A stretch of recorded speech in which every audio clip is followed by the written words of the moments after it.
Hey there, this is Mr. Icarus, and welcome to yet another edition of Doom Mod Madness. You might be wondering why I'm returning to a Duke gameplay mod quite so soon after covering Don Ramon's Duke Weapons and Monsters mod last edition, and that's because DN3DooM here solves quite a lot of the issues that rubbed me the wrong way, let's say, about that preceding mod. Intriguingly, I believe that this mod was also made in response to Don Ramon as well. It's essentially a fork of that mod, and it seems that the author of it chimed with a lot of the same opinions I had of Don Ramon. For one, the enemy roster is much more scaled back. You're not going to have multiple types of pig cop and assault trooper and what have you on the same enemy slot. Instead, it's a much more straightforward one-to-one enemy swap, allowing you to much more effectively plan for the encounters that you're going to get yourself into during the course of a level. Same rule applies for the weaponry, much more scaled back, and the net benefit of this, of course, is a drastic reduction in screwing about when it comes to finding the right weapon for the job. And as it happens, this scaling back results in a much more focused gameplay experience, allowing you to just get on with the business of shooting those damn cycloids in the face. Speaking of shooting cycloids in the face, you'll note that DN3DooM actually adds locational-based damage, specifically to the noggin. This allows you to use the shotgun to deliver pleasingly gory headshots that make them explode, while also adding a functional weak spot for the vast majority of enemies that you can exploit with other weapons. Now, for those of you worrying that this may trivialize certain encounters, believe me, you'll need it with certain maps. This one in particular. I'm currently running this with the Ultimate Doom 2, a really impressive map pack that reinterprets those original Doom 2 maps, greatly expands them in a fashion, and on Come Get Some difficulty, which I'm currently playing, is absolutely relentless with the number of enemies that it'll throw your way. Naturally, if you're playing on something that's a little less intense difficulty or map-wise, this can indeed be disabled. Another thing that certainly helps the gameplay chug along at a much smoother rate here in DN3DooM is the fact that enemies are a heck of a lot less stingier when it comes to ammunition drops. In Don Ramon, you'd frequently find yourself having to resort to the pipe bombs and the trip mines, which were much more plentiful by virtue of them replacing the health potions and the small armor pickups respectively. This leads to drastically different styles of approach when tackling the same section of level, and just to ram that point home, I did indeed play a few levels here with either mod just to check how it flowed. For me, the key difference is that DN3DooM seems to afford you so much more leeway in any given encounter, no matter how meaty it may seem, whereas, somewhat ironically, in Don Ramon your options can quite often feel very limited. When it comes down to brass tacks, DN3DooM simply has a better grasp of balance in its gameplay than Don Ramon, which frequently will see you just struggle against unpredictable and unfair matchups that leave you quite frequently in the lurch with how best to tackle them. Now, if that's your kind of thing, if you enjoy having to tackle the same section over and over and over again before you eke your way through it, then I've got news for you. You'll probably enjoy playing Hideous Destructor, but personally, DN3DooM is much more my speed. With that said, along with the fact that we live in an uncaring universe, now follows a list of enemies in DN3DooM that can just flat out go fuck themselves.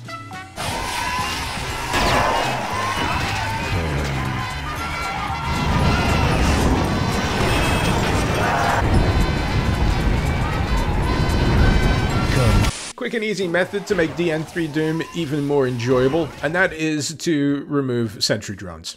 Completely. Excise them. Erase them. In fact, let's go back and cut them off at the source. Let's go back in time to the creation of Duke Nukem 3D Episode 2 Lunar Apocalypse, find whoever it was in the development team responsible for including them, and then hit them over the head repeatedly with a rolled up newspaper, just saying, no. No. Bad developer. Until they delete the files and forget they ever had the idea to begin with. Oh sure, I could play this on a lower difficulty. There would be less of them, but they'd still exist. And don't even get me started on the flaming debris they leave behind when they're destroyed. It's bad enough that they try to explode in your face. Now I gotta tiptoe around the flaming wreckage because that'll harm me as well. Cheers. Great. This is fine. Perfectly fine. Oh, and by the way, if you're wondering what the enemy swap for this is, it is in fact not the Lost Soul, which was the first thing I went to, considering both of them float and make a beeline for your face. It is in fact a swap for the Spectre.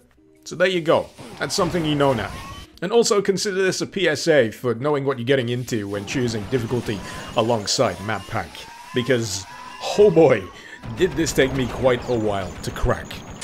In one aspect, the Firefly Troopers are actually less annoying to deal with in DN3DooM in comparison to Don Ramon, and that's largely by virtue of the fact that when they shoot you with their incinerator rounds, they no longer completely blank out the entire screen in a solid color.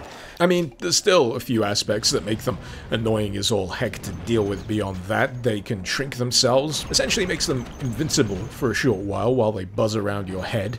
And then, once you actually get round to killing them, it can play out in a number of ways. Most of them involve them blowing up, but not without a little bit of warning beforehand. They'll flash red before exploding, but the one that always catches me off guard is the one where they fall into the ground, you think they're done and dusted, but that detonation is still gonna trigger. But you're not looking for it, because once a corpse is down, you think it is out. Au contraire. Now, normally, the Firefly Trooper is simply a swap for the Revenant, so typically you're not going to get overwhelming numbers of them on a regular basis. That is, unless you're sharing a level with this asshole. Not only can he douse you in a torrent of flame, but he's also capable of summoning an entire squad of Firefly Troopers.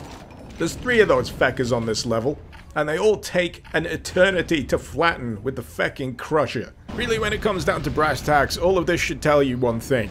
It should tell you that I am an idiot that is far too stubborn to dial down the difficulty settings and likes to see how far he can push it before he starts having to headbutt his own keyboard. That said, this was shaken out pretty well up until the Crusher. This is truly the level where it completely kicked into overdrive in terms of enemy composition.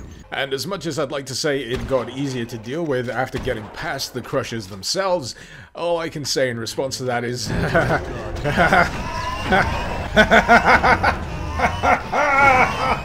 god, why?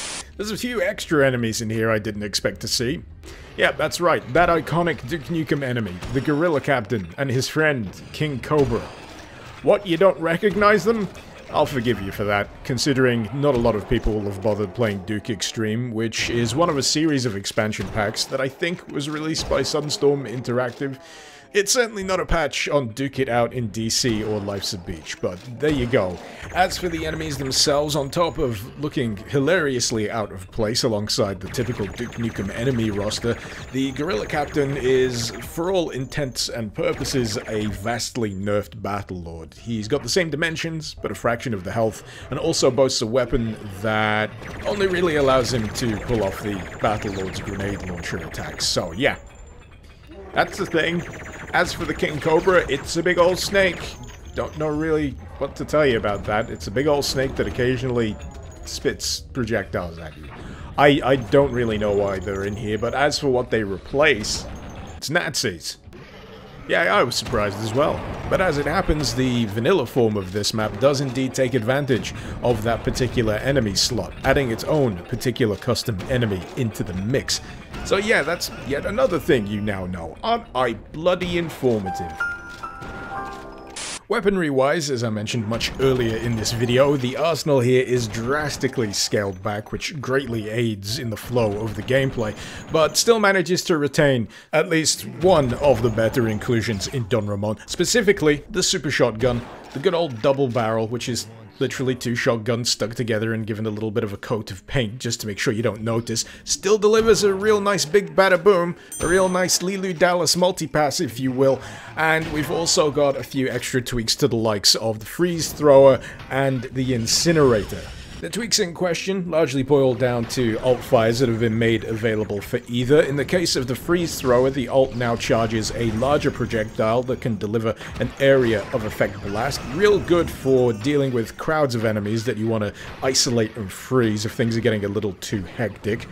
And with regards to the incinerator, the alt now lobs a napalm projectile that will form a pool on the ground if it doesn't connect with an enemy first, and as you'd expect, anything that walks across that, including you, will take damage. Overall though, I'd say that this is a real good example of how sometimes less is more. Something that's born from the, in my opinion, overwhelming clutter of Don Ramon and pared down into something that's a lot more nimble, a lot smoother to play gameplay-wise, and just plain more enjoyable in general. And that's without mentioning some of the smaller touches that I've greatly appreciated during the course of this, such as the fact that enemies that were previously hit-scan in Don Ramon no longer are, making them quite a lot more bearable to deal with. The fact that this mod allows you to chuck multiple pipe bombs before you choose to detonate them, which is something you were unable to do in Don Ramon because the alt was bound to the mighty boot for some reason. I'm also a fan of the way that this mod chooses to use the older, more bit-crushed voice samples and sound effects from Duke Nukem 3D rather than relying on the ones from World Tour because, let's face it, it just sounds weird. And finally, I'm also going to chuck in the Duke bot, which is an alt use of the hologram item, but infinitely more useful, especially if you need a little bit of backup when charging into a room full of liquid death. So, all things considered, would I recommend DN3DooM? I don't know. That was a lot of sentry drones, and if you had to ask me how many sentry drones is too many, well, you know, I've got to be firm on this one, because when it comes down to brass tacks, one fucking sentry drone is one sentry drone too fucking many. I'm fine. I'm fine. Other than that, yeah, 2 thumbs fresh. Would very much recommend DN3DooM. Eminently playable, eminently enjoyable. I'd just say watch out for the map pack you choose to play with it. Make sure you know what you're getting yourself into, and maybe dial down the difficulty somewhat from the upper echelons of something like Come Get Some, because, oh boy, occasionally that difficulty will sting you where the sun don't shine. But in any case, if you're interested in giving this a whirl for yourself, you'll find the link, as usual, in the description below. While I'm at it, I'd like to give a great big thank you to my wonderful patrons over on Patreon. Thank you so very much for supporting the channel and for helping to make content like this possible. If you're interested in lending a hand yourself, maybe you'd like to see your name in the credits, maybe you'd like to gain early access to my videos before anyone else, if that's the case, you can find the link to my Patreon page also in the description below. Hopefully you've enjoyed this video. Feel free to let me know what you thought in the comments, and feel free to suggest any mod you'd like to see me cover in future editions of Doom Mod Madness. Mods for other games are fine too. Just saying. In any case, this has been Mr. Icarus. Thank you very much for watching. Icarus out.